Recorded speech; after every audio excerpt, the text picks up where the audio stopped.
Well, welcome back to Tottenham and our main news tonight. The inquest verdict that Mark Duggan was lawfully killed by police in August 2011. Although the jury found that at the time he was killed, they did not believe he was holding a firearm. They in fact found or decided that a gun that they believe he had with him in a car, a taxi, had in fact been tossed by him, presumably just before he was then shot. Well, joining me now from Westminster is the Labour MP for Tottenham, David Lammy. And you have said that this jury conclusion raises many questions. What are they?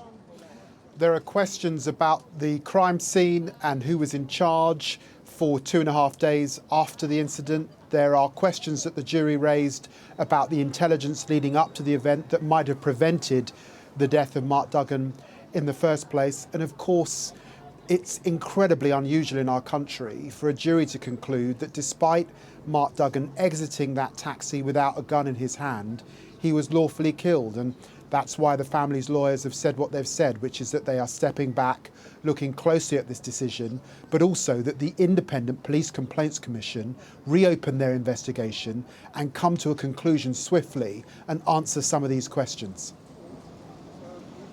Well, I mean, you said this, you've used this phrase, very unusual.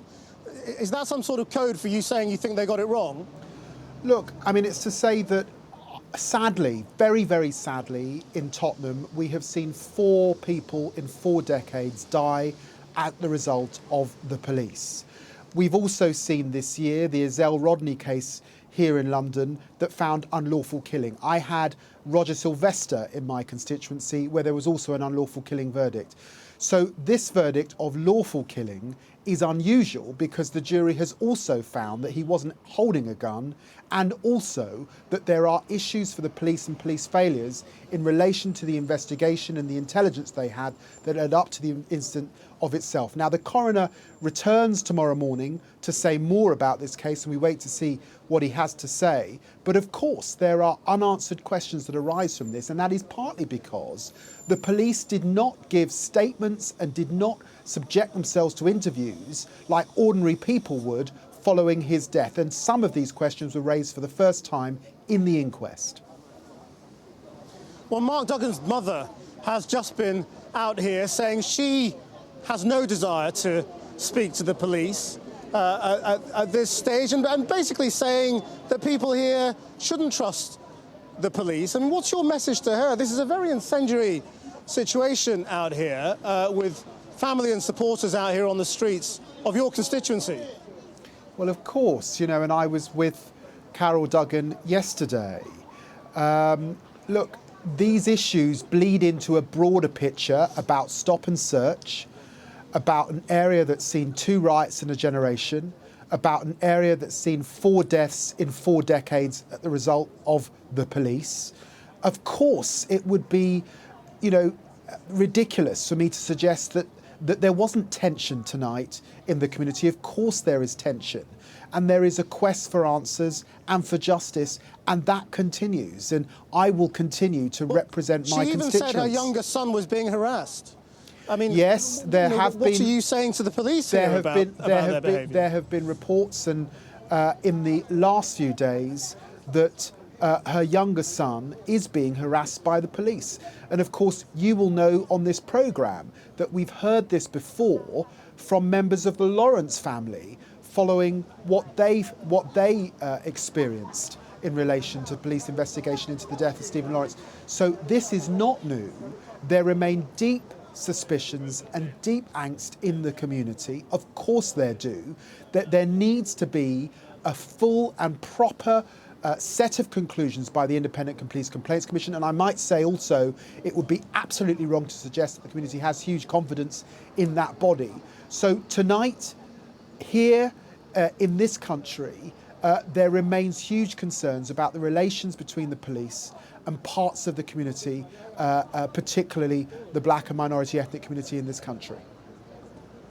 OK, just stay there for a moment, David Lammy. I want to bring in Dominic Raab, the Conservative MP who's on the Home Affairs Select Committee. David Lammy clearly casting some doubt on the credibility of the IPCC and raising many questions about the police and justice system here. What's your perspective?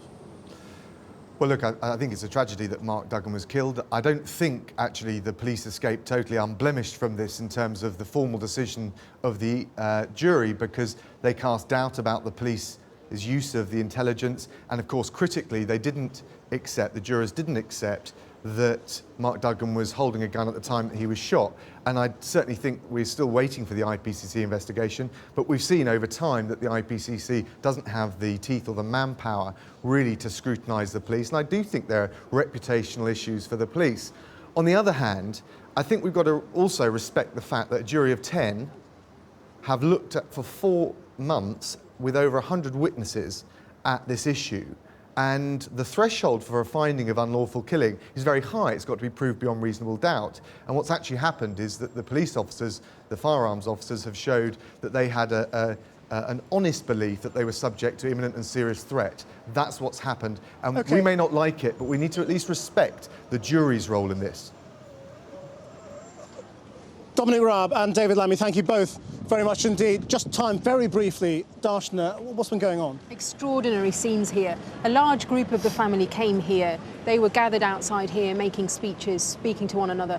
The local borough commander took the extraordinary decision, you could argue, to come out and talk to the crowd. He was being heckled, the police were being called murderers. I asked him why he was out. He said because after Mark Duggan's death, they were criticised so heavily for not responding to the family that tonight they have decided to respond. Darshana Soni, thank you very much.